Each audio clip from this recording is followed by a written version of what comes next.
36 जिल्हे, 36 बातम्या. News G9 Maharashtra. उत्तर तुमच्या प्रश्नांची.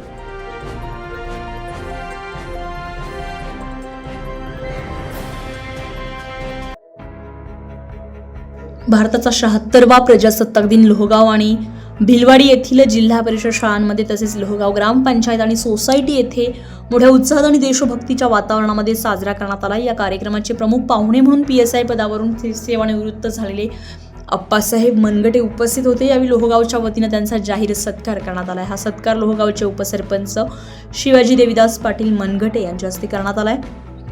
यानंतर लोहगाव ग्रामपंचायत येथे ध्वजारोहणाचा कार्यक्रम पार पडलाय. येथे राष्ट्रध्वज आणि सेवानिवृत्त अप्पासाहेब पाटील मनगटे यांच्या हस्ते फडकवण्यात आलाय.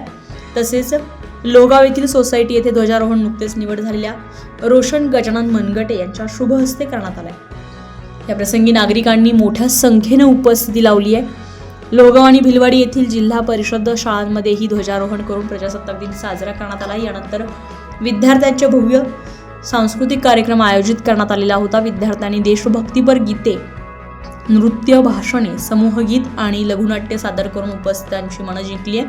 चिमुकल्या विद्यार्थ्यांच्या सादरीकरणानं संपूर्ण परिसर देशभक्तीच्या घोषणांनी दुमदुमून गेलाय. या कार्यक्रम प्रसंगी अप्पासाहेब मनगटे यांनी विद्यार्थ्यांना आणि उपस्थितांना मार्गदर्शन करत प्रजासत्ताक दिनाचं महत्त्व सांगितलंय. संविधानामुळे मिळालेल्या हक्कांबरोबरच कर्तव्यांची जाणीव ठेवून आदर्श नागरिक बनण्याचं आवाहन त्यांनी केलंय. या कार्यक्रमाच्या यशस्वी आयोजनासाठी मुख्याध्यापक, शिक्षक वृंद, शालेय व्यवस्थापन समिती, ग्रामपंचायत सदस्य, सोसायटी पदाधिकारी, पालकवर्ग आणि ग्रामस्थांनी विशेष परिश्रम घेतले. शेवटी आभार प्रदर्शन करून कार्यक्रमाची सांगता करण्यात आली. या उपक्रमामुळे लोहगाव आणि भिलवाडी परिसरामध्ये देशभक्तीचं वातावरण निर्माण झालेलं असून नागरिक आणि विद्यार्थ्यांमध्ये उत्साहाचं वातावरण पाहायला मिळालं.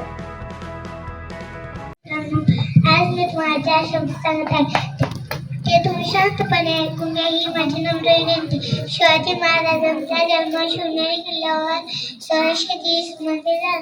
त्यांनी अधिकाऱ्यांच्या मोगलशाहीच्या विरुद्ध अनेक लढाया केल्या होत्या. त्यांनी स्वराज्य स्थापन केले होते. त्याच्या अंगी अनेक चांगले गुण होते. अशा थोर महापुरुषाला माझे कोटी कोटी सलाम. एवढे म्हणून मी माझे भाषण संपवते. न्यूज G9 महाराष्ट्रासाठी सत्यम गवळी, कन्नड.